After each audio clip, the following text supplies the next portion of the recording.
golly, the city that you live in, they don't just need you to show up to the voters box. They need you to show up about those convictions that you brought to the voters box. You don't want to like me on here. If you're pro-life, you can't be shaming adoption.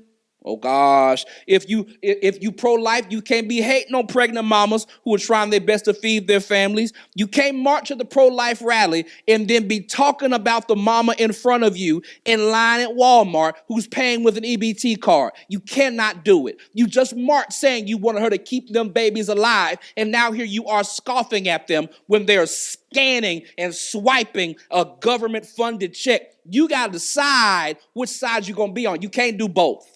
You can't be angry on one side and then talking on the other side. Now, hear me.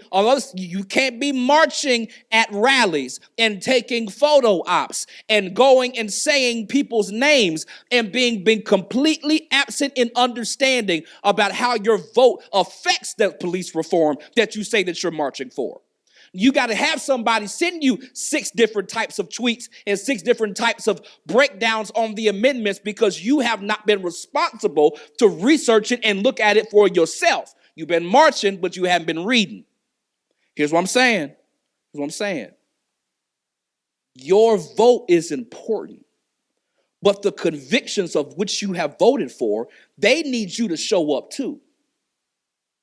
You didn't like what I said. The convictions in which you've shown up for need you to show up too. Here's what I'm saying. You cannot be present at the voters box and be absent everywhere else in the community. You cannot be present.